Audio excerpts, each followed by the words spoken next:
कोलियों के किसानों ने जगह जगह पर रोहिणी नदी का पानी अपने खेतों की ओर मोड़ दिया है।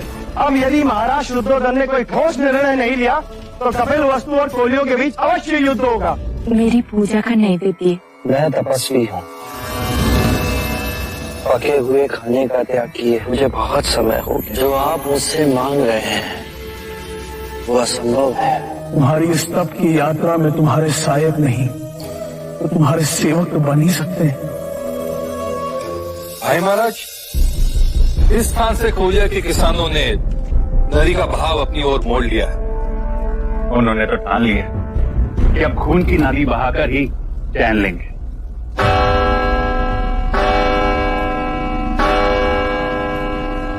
इतनी रात है। सैनिक,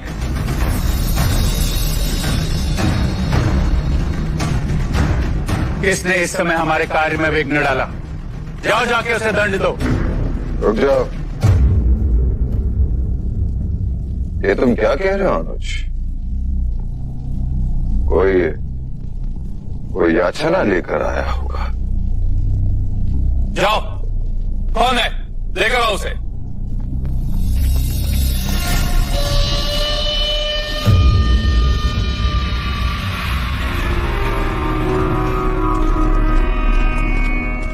मैं हूँ वो।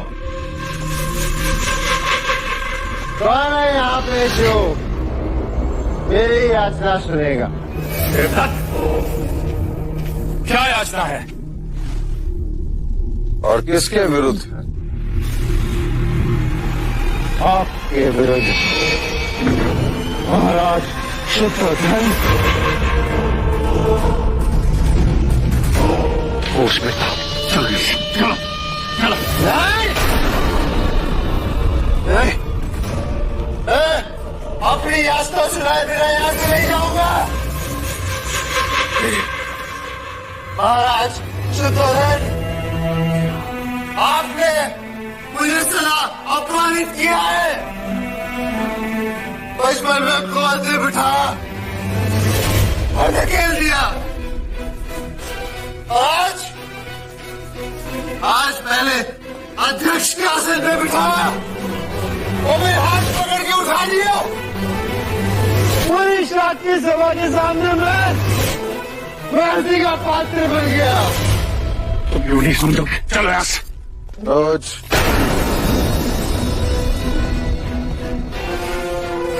देवदत्त मुझसे रुष्ट है और उसके प्रश्न का उत्तर नहीं दूंगा।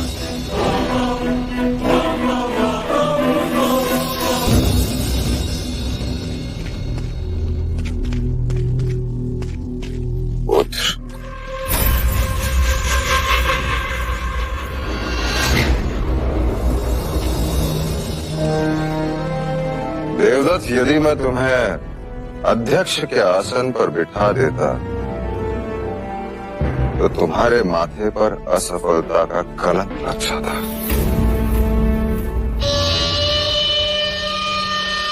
कैसे? कोलिया नरेश राजा दंड पानी केवल मुझसे ही वार्तालाप करने के लिए तैयार है और यह समस्या अत्यंत गंभीर भी हो सकती है और उसका सारा कलंक, सारा दोष तुम्हारे माथे पर होगा पुत्र। महाराज, आपने मुझे कुछ बनने से पहले ही अपंग बना दिया। बाती है आप, चुप हो जाओ। लेकिन ना, वो सिद्धार्थ नहीं होना इसलिए, आपको अपना नहीं हो इसलिए, विश्वास नहीं है आपको मुझसे। ये स्वयं की तुलना सिद्धार्थ से कर, उसके गुणों का एक कण तो होता इसमें। इसने नहीं देखा जीत के पश्चात शाक्य संघ ने सिद्धार्थ को सर पर चढ़ा दिया। इसके पश्चात उसी सभा में उसका सभा पद भी छीन लिया था।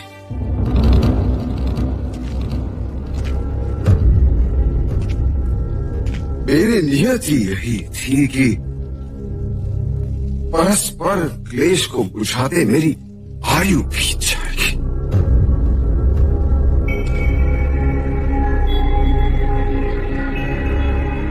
मेरा पुत्र सिद्धार्थ इन बंधनों से तो मुक्त हो सका।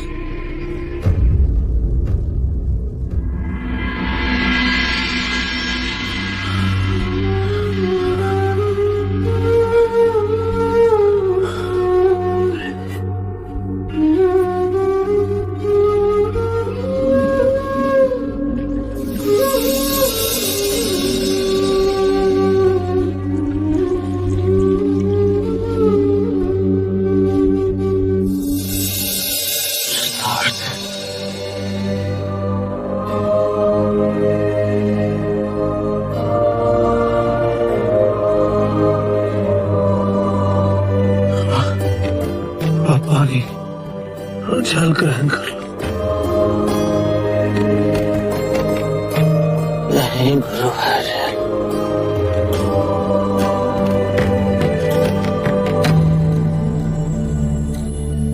मैंने जल भी त्याग दिया।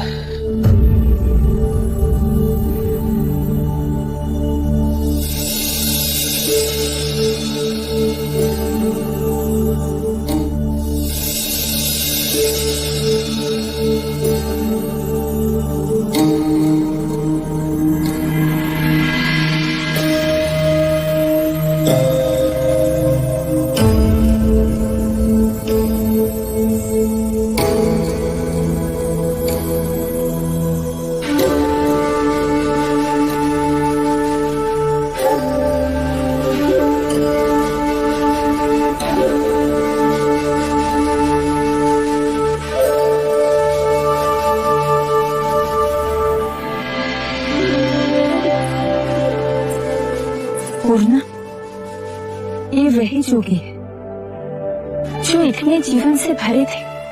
उनके एक साथी तपस्वी को मैंने ये कहते सुना कि उन्होंने कई दिनों से पानी तक नहीं पिया है। हे ईश्वर, ये कैसी तपस्या है जो पानी से पैर बांधे? सिद्धार्थ बहुत दुर्बल हो गए हैं, बड़ी कठिनाई से तो चल पाते हैं। उन जैसी तपस्या और कोई नहीं कर सकता।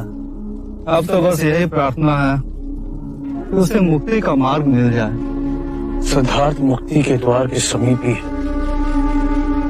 इतने कठिन तपश्चर्या से उसके मन से जो पुकार उठेगी वो आकाश का सीना भेद के रख देगी।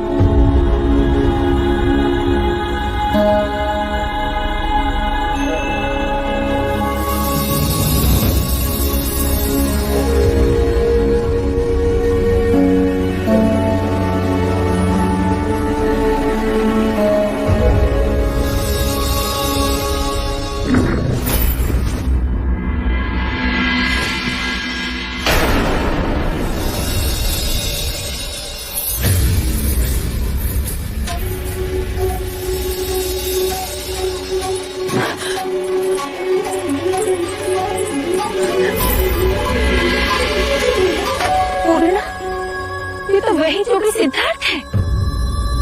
पानी लेके आओ।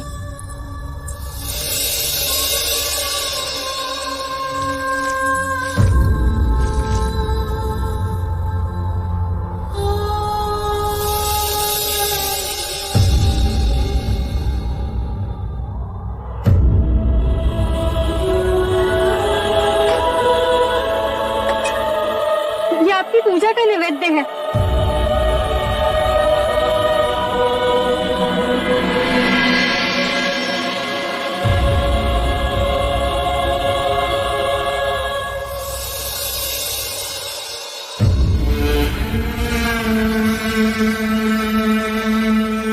जब आप यहाँ आए थे तो कितने ओजस्वी थे। क्या खोज रहे हैं? इसके कारण आपकी ये दुर्दशा हो गई।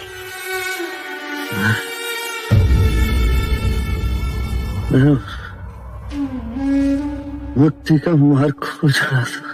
हे ईश्वर, अन्न जल त्याग के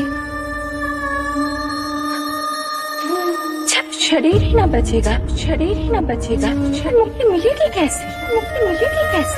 मुक्ति मिलेगी कैसे? मुक्ति मिलेगी कैसे? मुक्ति मिलेगी कैसे? माँ, कहानी सुनाओ ना। अब प्रतिदिन तुम्हारे लिए नई कहानी कहाँ से लाऊं मैं? यशोधरा, बाल हट है, कहानी तो सुनानी होगी। क्यों राहुल? वो चिड़िया वाली सुनाओ ना माँ। अच्छा सुनो, तुम्हारे पिताजी जब छोटे थे, बिल्कुल तुम्हारी तरह, तो वो उपवन में घूमने निकले। वहां उन्हें एक बहुत सुंदर पक्षी दिखाई दिया। तुम्हारे पिताजी उस पक्षी को बहुत आनंद से देख रहे थे कि अचानक किसी ने उसके ऊपर बाण चला दिया। वो घायल पक्षी तड़पता हुआ धरती पर गिर पड़ा। हमारे पिताजी ने देखा तो सामने यशोधरा, जब देखो तब मेरे देवदत्त की बुराई की कहानी सुनाती रहती। वो देवदत्त कहाँ थे?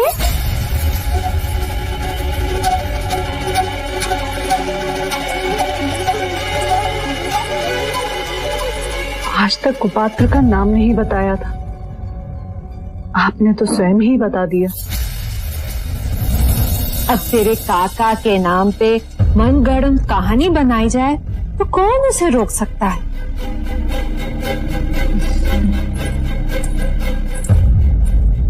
राहुल, तेरे अपने पिताजी जिनकी इतनी आरती उतारी जाती है, तो तुझ बेचारे के सुध लेने भी ना आए। माँ, पिताजी कहाँ गए हैं? बोलो यशो।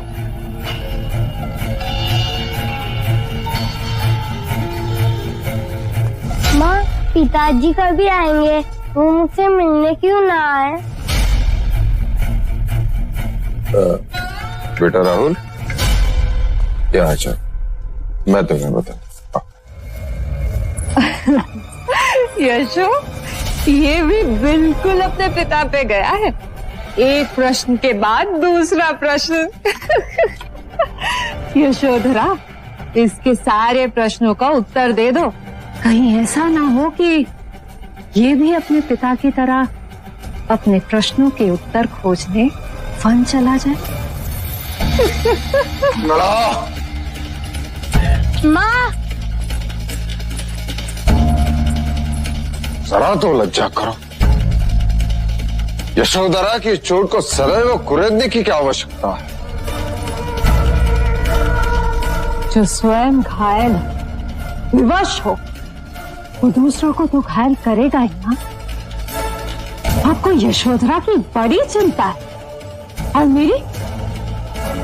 आज भी जब मैं आपको देखती हूँ तो तेरे पुराने घाव फिर से हरे हो जाते हैं।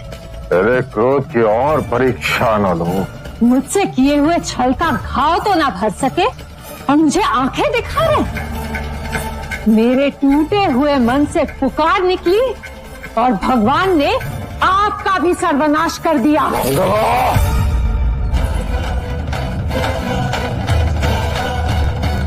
बस इसी की कमी रह गई थी।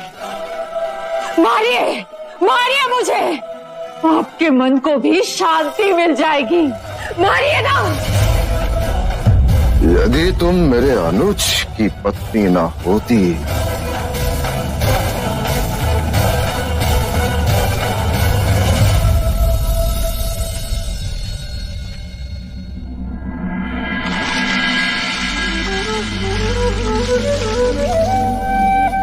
शरीर को सुखा मैंने केवल अपना ही घात किया।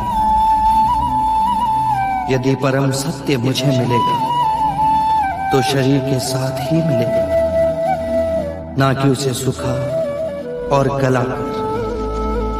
जिस बात को बड़े बड़े गुणी ज्ञानी ना समझा सके, वो सहज एक गांव की अज्ञानी सुजाता ने समझा दी।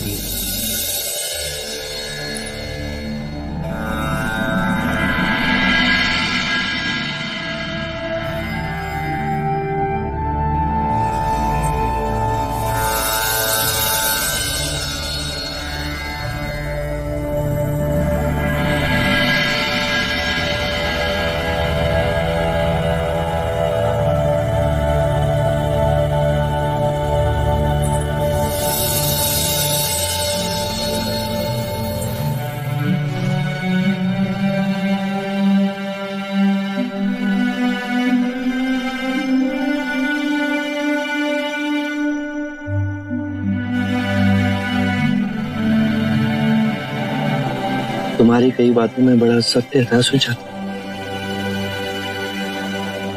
मैं कठोर तप के चरम बिंदु तक पहुंचा, पर वहां कुछ नहीं मिला। मेरी इस भ्रांति को झुटलाने वाली तुम मेरी प्रथम गुरु।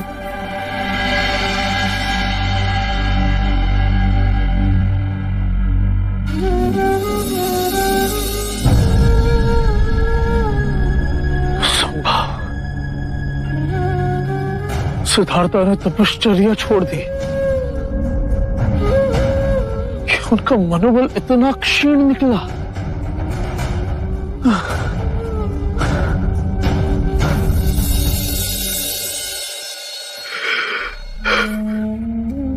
आपकी ही राह देख रहे थे, आपकी आंखों में आंसू कैसे? जिस पर भरोसा कर अपने प्राणों की आहुति देने हम सब चले थे, वही अपने पथ से डिग गया। अर्थात सिद्धार्थ ने तपश्चर्या का मार्ग छोड़ दिया है और स्वयं अपनी आंखों से उसे भोजन करते हुए देखा। जिसके भरोसे हम अपना सब छोड़ के आए, जिसे अपना मार्गदर्शक समझा, वही दिशाहीन हो गया। ये भी तो हो सकता है ये मार्ग ही गलत था। हम गलत साधना कर रहे थे। एक ने प्रण तोड़ा तो बुरे विचार उपजने लगे। गुरुदेव अति शीघ्र यहाँ से निकलते। आज भद्रिका को विचार आया, कहीं ऐसा न हो कि सिद्धार्थ की संगत में पड़कर हम सब पथभ्रष्ट हो जाएं। हाँ, संगत का प्रभाव पड़ता है। मैं सिद्धार्थ को छोड़कर जाने का आह्वान करता हूं। जिसे मेरे साथ चलना है वो चले।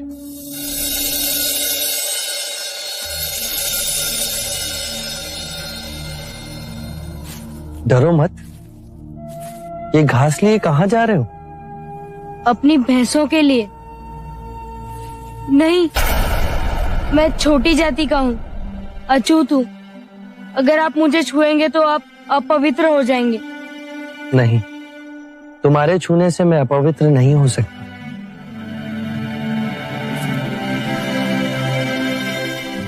मेरा नाम सिद्धार्थ। तुम कौन हो? मैं स्वस्ति हूँ। आप सन्यासी हैं? हाँ, इस वृक्ष के नीचे बैठ मैं साधना करूंगा। मैं इस कुशाघास से आपके लिए आसन बना दूं? अवश्य। तुम्हारे हाथ से बने इस आसन पर बैठ मुझे प्रसन्नता होगी।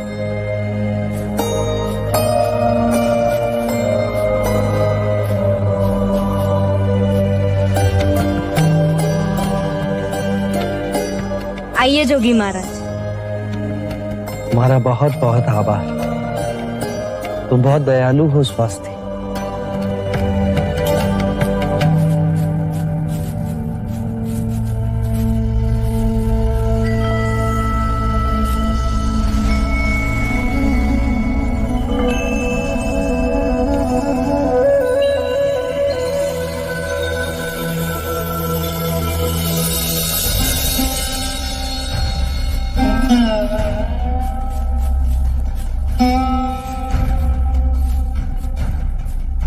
सिद्धार्थ,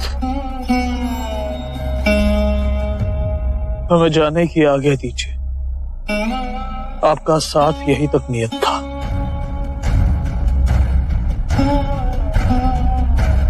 आप मेरे जीवन के कठिन मोड़ पे आए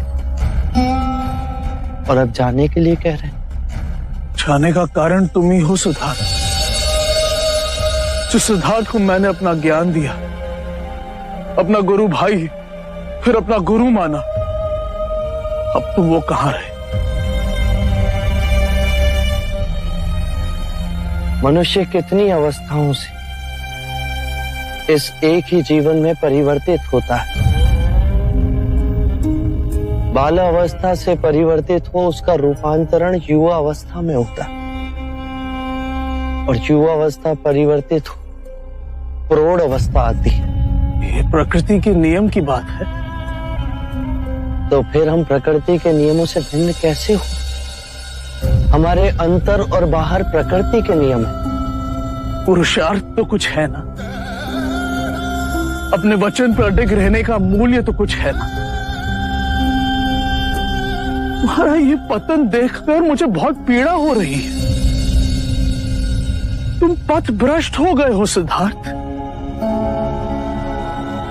उस पथ का परीक्षण कर, उसे व्यर्थ पाए। क्या उस पथ पर चलने का साहस समाप्त हो गया? यदि ये सांसारिक जीवन की अभिलाषा थी तो क्यों त्यागा घर द्वार, क्यों त्यागा यशोधरा, अपने पुत्र से क्यों विमुख हो गए? तुम तो संसार को मुक्ति के मार्ग की ओर ले जाने के लिए उठे थे।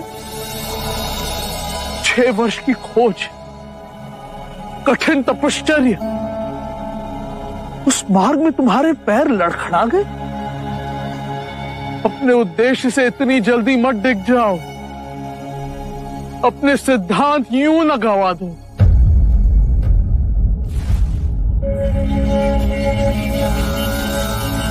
गुरुवर्य,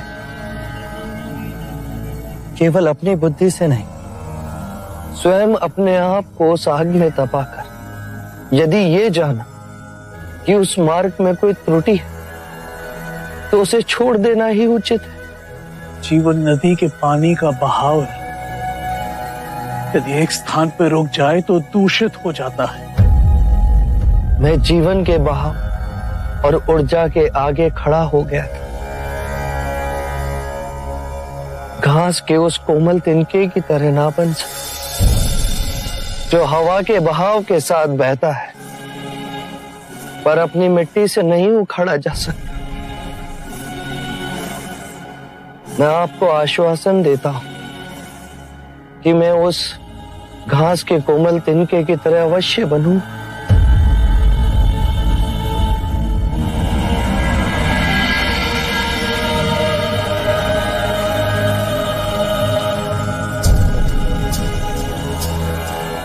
गुरुवर्य, मैं मनुष्य जाति की मुक्ति का मार्ग अवश्य खोजूं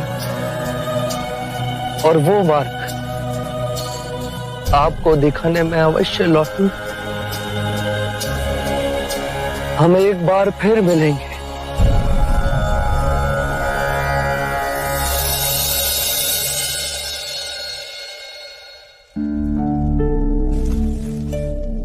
यशो,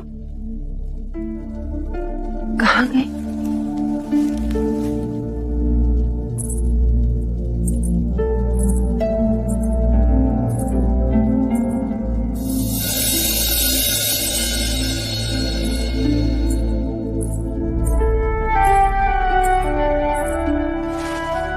यशो,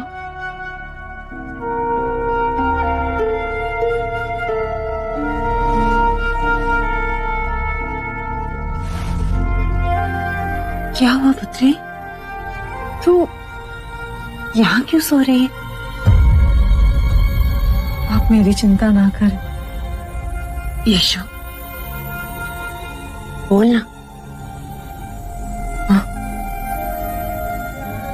कुछ दिनों से मन में बहुत छटपटाहट हो रही है और फिर कल रात ही मेरे स्वप्न में भी आए थे।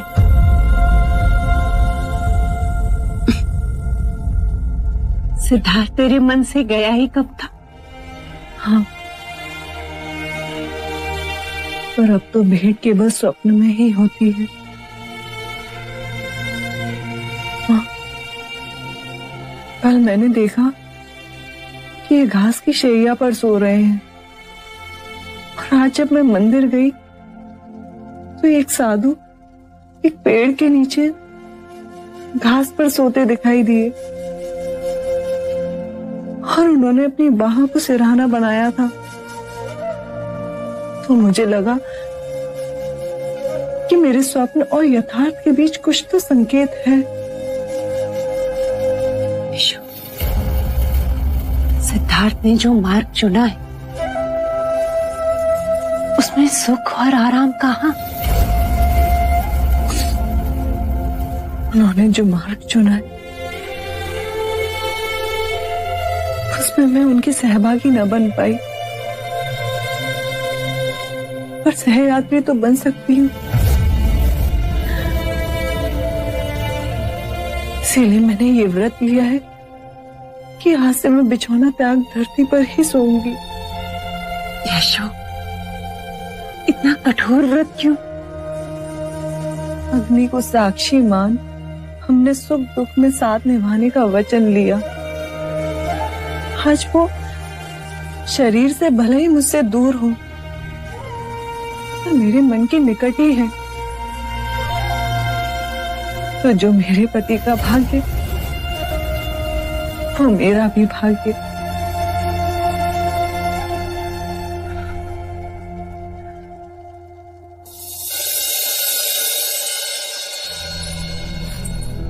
तो तुम मेरा पीछा नहीं छोड़ोगे? कदापि नहीं। आपको उरुविला छोड़ने की क्या आवश्यकता थी? इतने घने जंगल में आप करेंगे क्या? ध्यान और तपस्या। वो तो आप नदी के तट पे भी कर सकते थे।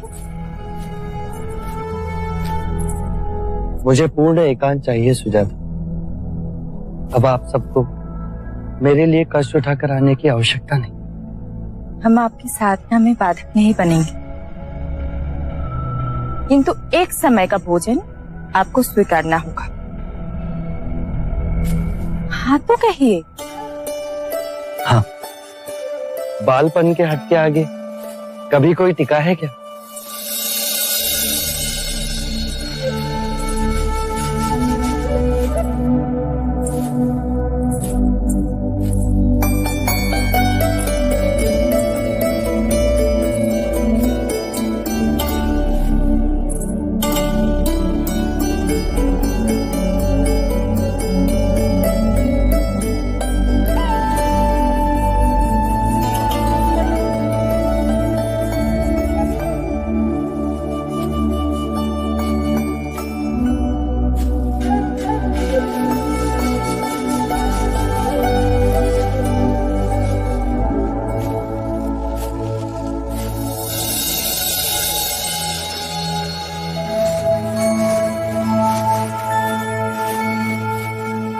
यहाँ ना बेटे, यहाँ आपकी आंखों में धूप आएगी। साधना के लिए पूरब दिशा उत्तम। क्यों? पूरब से सूर्य उदय होता है।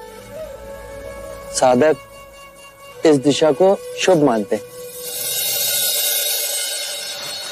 अब आप लोग जाइए।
मेरा पुत्र सन्यासी बने।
आप तो दिनों आग बंद करे बैठे रहते,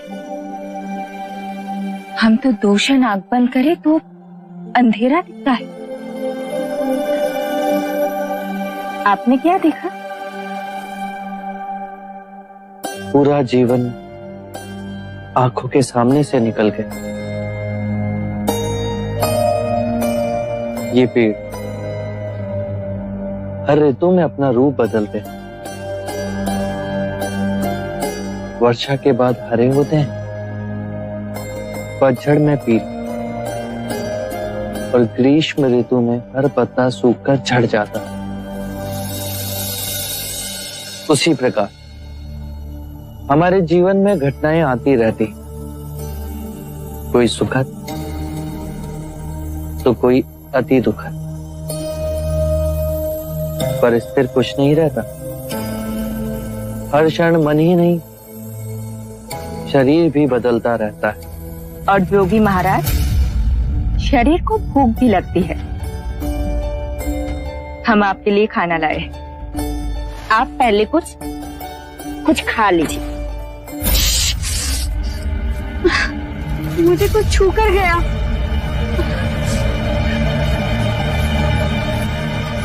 आसपास कुछ है, इसे भय कहते हैं।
इसे पूर्व प्रतिमा को ठुकरा कैसे दिया।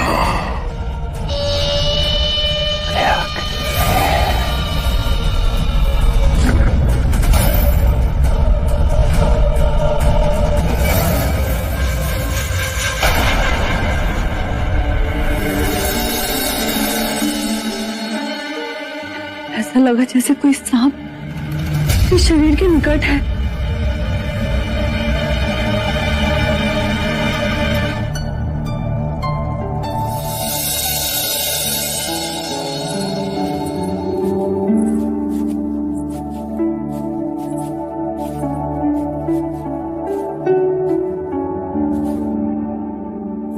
आज भी जोगी ने आंखें नहीं खोली। खीर के दोने जस के 10 परे हैं।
ये सच में कोई बड़े ऋषि मुनि है।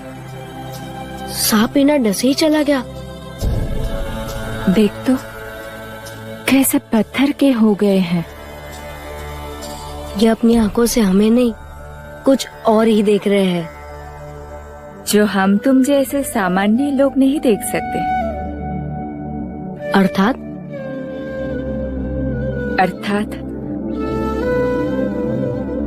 गगन के उस पार। क्या पता कोई अद्भुत दुनिया हो।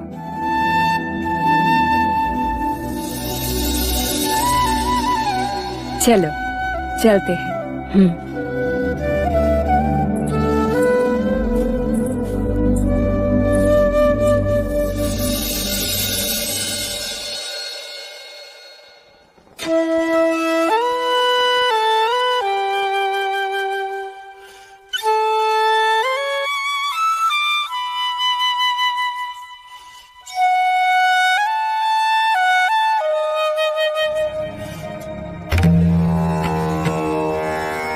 जाओ खेलो।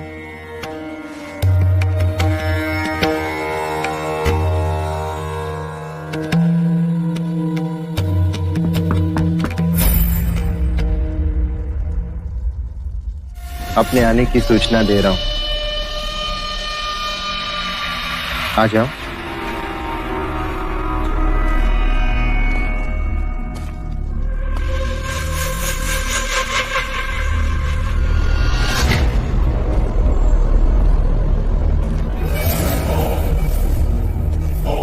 गांधार से गहनों का व्यापारी आया था। मैंने देखा तो तुम्हारी याद आ गई। सोचा सिद्धार्थ तो है नहीं, तो क्यों ना मैं ही तुम्हारे लिए कुछ ले लूं।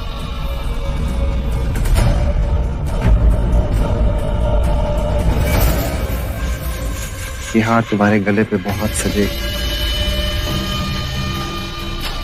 लो, उपहार है। तुम तो ऐसे देख रही हो जैसे कोई सांप दिख गया।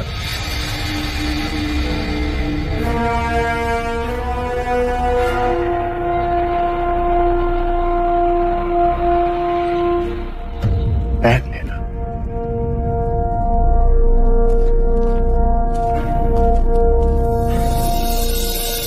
सुनो,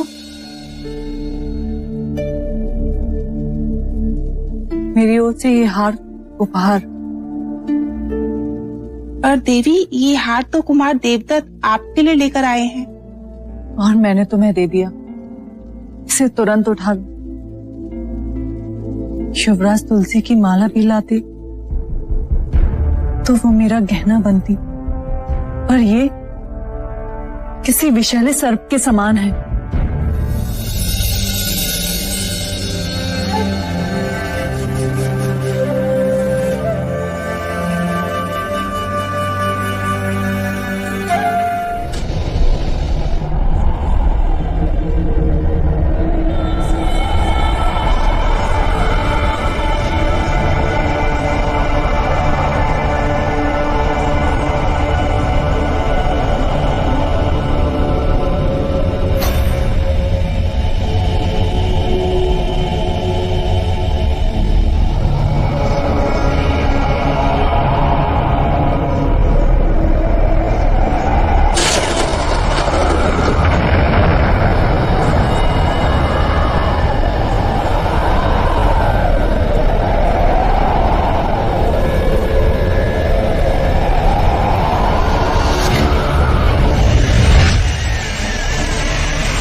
आंखें खोल, आंखें खोल।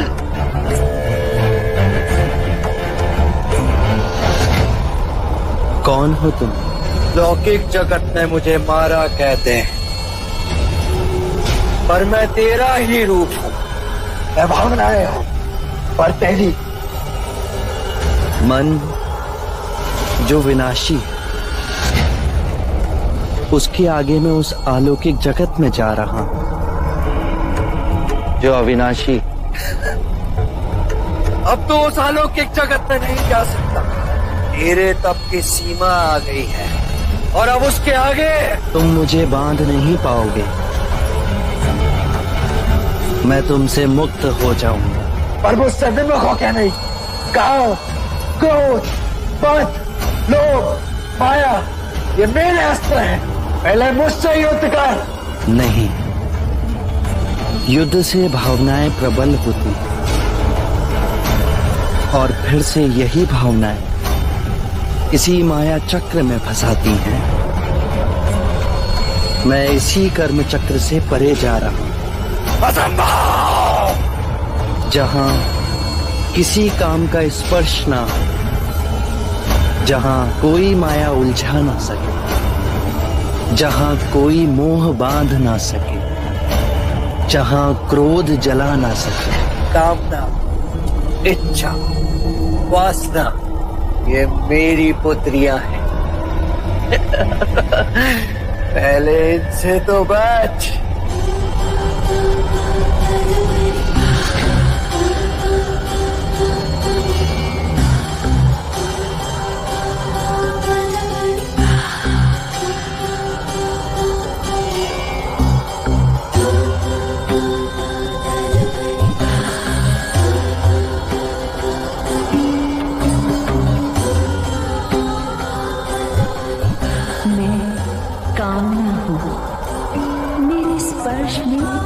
जीवन है, मुझसे प्रेम करो।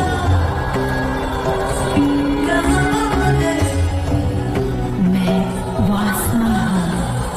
मेरे फल में वो अनुभव है जिसके लिए मनुष्य तरसता है।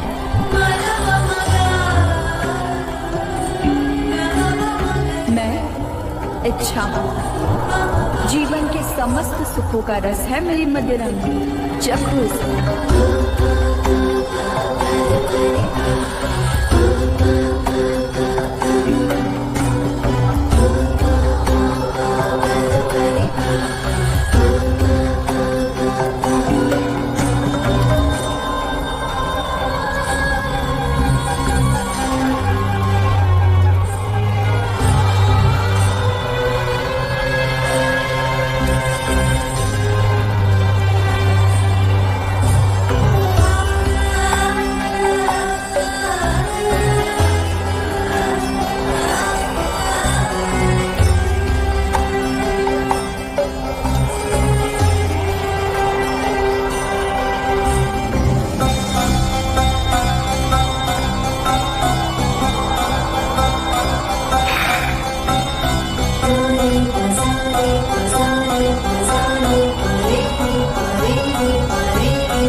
कामना, इच्छा, वासना,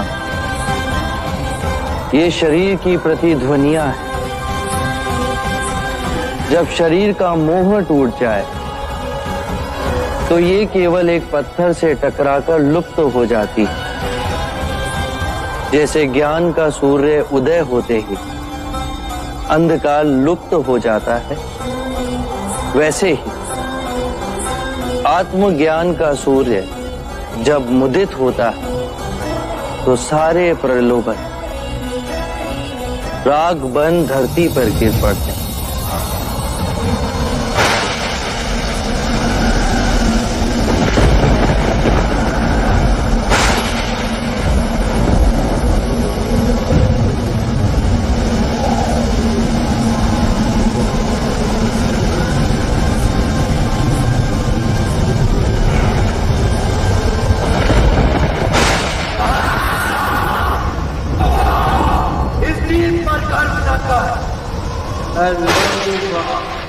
अवश्य लौटूंगा।